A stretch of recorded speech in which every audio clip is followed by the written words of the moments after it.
Hello, you're listening to the first episode of the Russian Context podcast, in which we want to put Russia in context again.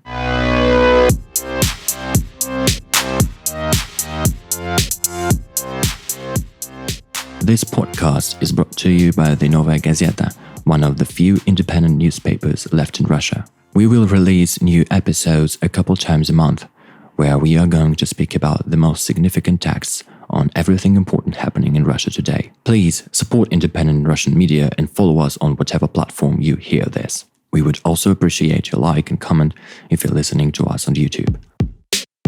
Russia keeps on attacking independent mass media and internet platforms. Today, we're willing to speak about how the means of repressions are changing, about how we lose our freedom on the internet, on our way making it sovereign in 3 chapters, with an introduction and a conclusion. Introduction. Russian laws are easy to be broken. For example, LinkedIn has been blocked for 5 years now, since it had broken the rules of Russian users' personal information storage. The law about Russian citizens' personal information transferring came into effect in 2015, and this LinkedIn story was the first major censorship, and this law comes to be the beginning of repressions against media. Chapter 1, where YouTube made Russian authorities angry. YouTube in Russia isn't just a video hosting. It's the last place where millions of people still have a chance to watch videos with oppositional opinions and criticism towards the Russian government, whilst Russian television being full of propaganda, tales about Putin's greatness and West world's awfulness. Let's be honest, Russia can't survive without Putin. Our politics system is yet underdeveloped and imbalanced. Unfortunately, it still lacks a responsible opposition, strong enough to win the elections and keep the country safe. That's why YouTube is a problem for our authorities. The president's spokesman calls on zero tolerance against YouTube, since 2 videos by propagandistic RT channel have been banned in Germany for spreading fakes about vaccines and COVID-19. Kirill Martynov, our politics editor, writes in his column, quote, "Sovereign runet took place during the parliament elections, and now we are doomed to live in it." And indeed, YouTube is not the only victim of Russian authorities. A few days before, because of the smart voting list being published, and the smart voting is Mr. Navalny's strategy on voting recommendations, Google documents were also being blocked along Russia. Later, Novaya Gazeta's website was under DOS attack, and after massive social media outage on the 4th of October, Russians thought that that's it. The sovereign runet is here. Our columnist, Sergei Golubitskii, explains what are the possible consequences of Russian pressure on social media for users, how long will it take to build our firewall, or it have been already built, and is it true that Russian government is capable of crushing every social media they don't like? Each decent government tries to put pressure on its citizens, and they want them to think the way they shape the reality for them, and they implement different approaches. That's true, but in essence, it's the same thing going on everywhere. If we're talking about Russia, then this began some 5 years ago with the law of Yarovaya, which started this slow shifting toward national intranet, from internet to national intranet, Chinese way. So the social networks which are under pressure, especially these days in the beginning of autumn 2021, again, it's not anything new. It's just the aggravation of situation from the part of governmental bodies, both in Russia and the United States. Because there is another player in this game. We live in a so-called surveillance capitalism, and that surveillance capitalism envisions constant pressure basic users suffer on behalf of corporations which control this social media and internet, and the government. So it's a double pressure. The second question was how many more steps are left there until we succeed in turning internet into a kind of national intranet, Chinese vibe. There are no steps left, actually. We're already in there. It's a dynamic process. It lasts for 5 years in Russia, for more years all over the world, and we're moving in that direction. It all depends on the ability of the Russian government to technically realize their needs, because Chinese are richer and they had a lot of support from the American corporations. But as I said, we don't have to live in a world of illusions. We have to understand that the pressure is doubled. It comes from both sides, from the governments and from the corporations. Corporations implement their own view and they have their own agenda they follow, and they worship money, and they do everything to extort as much money as they can, selling our underwear, selling our personal data. And the governments have their own agenda. It depends on the current situation and needs and views of the political elites in each country, and they shape the reality in a way to please these elites and implement bans and restrictions on the social networks and internet in general. And the third question was, is there any positive way out of the situation, or we have to just accept it? Just grin and bear it? Well, we don't have to grin and bear it. There is a way out, a positive way out, but it's not where the majority of people think it is.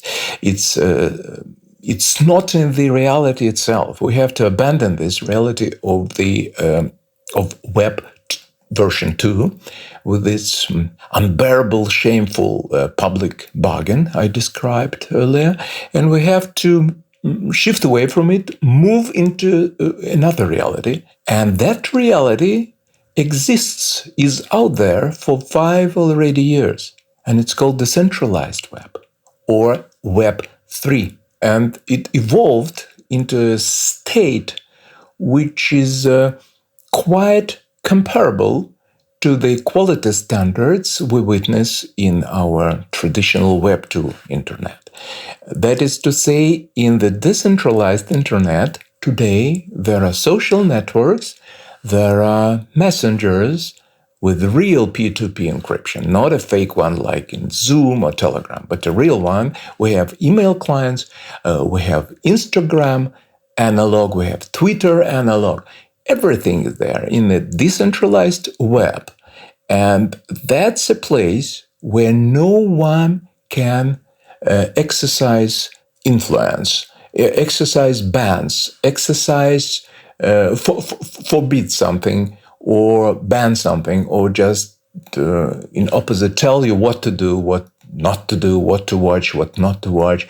It's completely decentralized and uncontrollable. None of the governments can come to Web3 and close down a server or close down a site or wipe out any contents, because there are no sites and there is nothing they can close. All the contents is decentralized and spread between hundreds of thousands of computers all over the world, in all the countries. And that's the way out. That's the positive way out. We thank Sergei Golubitskii for his comment. Chapter 2, where Russian law prohibited commenting. There is this law in Russia which forces every social media to identify and delete all the illicit information. Besides, there is also a list of dissemination organizers, entering which the mass media automatically by their own means must convey to the Federal Security Service all the comments users leave. There is almost no way to quit this list. This is why all popular websites of Russian independent media don't have a comment section, whilst small regional ones are regularly being listed. If a media refuses to convey the information, sanctions are being put which may lead to full website block. Dasha Kozlova, our politics correspondent, says, Today, based on data from Roskomsvoboda, there are about 300 dissemination organizers in the list, and sometimes it's hard to see any logic in their selection. Dasha, please tell our listeners how it works technically. Why mass media must convey the information by their own means, and is there any way to quit the list? Technically, data about readers who leave comments on the site should be transmitted to the Federal Security Service via special encryption equipment. However, we still cannot talk about the technical details of the data transfer process, because the necessary equipment has not been developed. Probably it will be able to be created only by 2028. Because we live in Russia, the laws are formulated in favor of the security agencies. In fact, the purchase of this equipment for the media is a really serious problem. It's very expensive. Now its possible cost is estimated at about 25-30 million rubles. The media doesn't have extra money for this. The law doesn't prescribe a way to exit the register if the media has already entered it. Roskomnadzor, or Federal Media Watchdog, says that it will be possible to get out of the register only in case of liquidation of the legal entity or death of the founder. However, inclusion in the register can be challenged when Roskomnadzor has just sent a notification that the media should independently enter the register. For example, the Kaliningrad portal Rugrad, after receiving a notification from Roskomnadzor, refused to enter the register and removed the feedback form and contacts from the site. After this, Roskomnadzor filed a lawsuit against Rugrad, but the court supported media. Thank you, Dasha, for your comment. Chapter 3. When news is fake, if Prosecutor General's office thinks so. Still, there is more to come. In Russia, if Prosecutor General's office thinks that some piece of information on the internet is fake, then it is indeed fake. For instance, a deputy in Taimyr, Mikhail Ivanitsky, posted on Instagram a video of empty counters in a store in Khatanga, a town in Krasnoyarsk region. The post had been spread by mass media, and after that, the Federal Media Watchdog came and demanded the press to delete it. Ivan Jilin, our special correspondent, writes in his article, quote, "Every bad news now can be claimed fake." Ivan talks on how we can break this logic and what points we can use.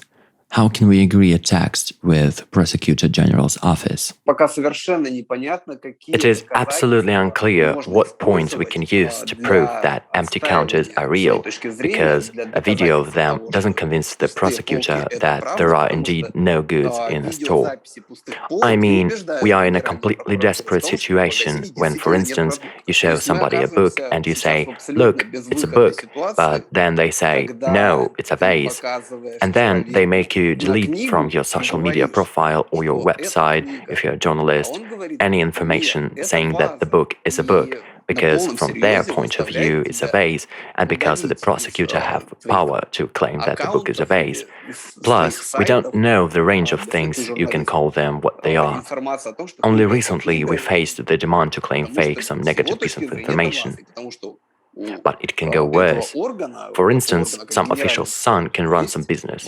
You may write that he does have a business without giving any personal evaluation. But if the official doesn't like this text, and if they would nicely tell the prosecutor that the son doesn't have any business, then the story may appear to be claimed fake. I mean, we are completely disoriented what can and what cannot be said in Russian Federation. Now, speaking about how we can agree reality with the prosecutor. It seems to me that in advance of publishing some text, you should send one straight to the Prosecutor General's office and ask them if they agree that prices are 10 rubles up. And they would think and decide either they're up or not. And then, with a signature and a stamp, you're able to publish the text. And if later somebody in the office changed their mind, you have a right to go to the court with the paper from the office and say, "Here, I have an agreement that the news is true." Maybe it's the only way how you can fight for a fake but true news. Thank you, Ivan, for your comment.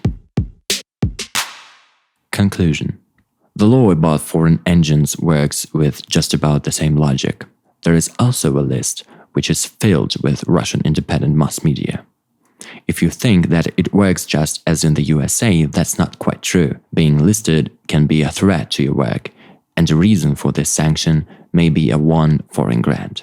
We are talking to Kirill Martynov, our politics editor. Kirill, what is the future of digital repressions, and is there any hope that they're gonna end?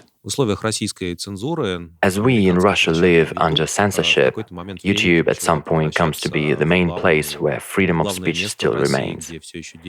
In 2019, YouTube's audience in Russia surpassed the audience of main federal TV channels, and today total audience of the hosting reaches 44 million users. And this is a huge problem for our government, since it seems like today's Russian authoritarianism doesn't coincide with free thinking of 44 million people. And Russian laws are already written in such a way so that the Kremlin and the authorities have every right to lock the access to YouTube anytime. Still, they lack courage to do that. It was during parliament elections when the authorities showed their ability to filter the traffic of specific internet resources and how they use their equipment set under the program for establishing sovereign runet in the last couple of years. And in general, I think that the 19th of September in 2021 was a game-changing date for Russian segment of the internet. We used to live in free net we inherited from the beginning of the century, but now we find ourselves in sovereign runet where the authorities can lock up any internet platform at their random will. We are used to think, and fairly enough, that the internet can help to provide freedom of speech, human creativity, cooperation, and something good in general.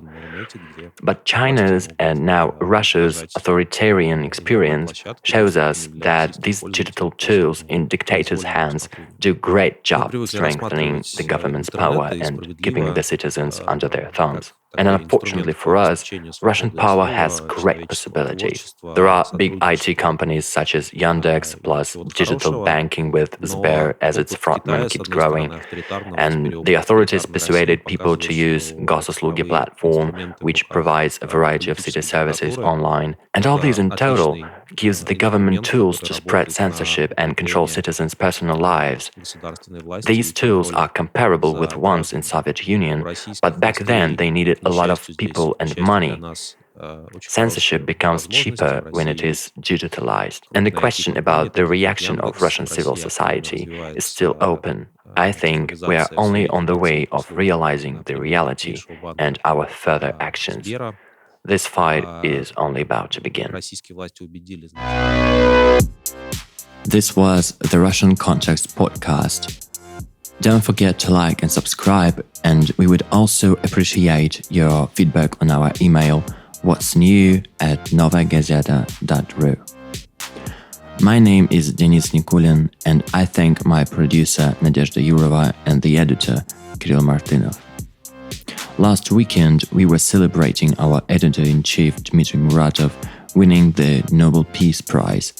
That is a great honor for us, and we want to thank the committee for their choice. We will continue delivering true news and preserving the freedom of speech. Thank you for listening.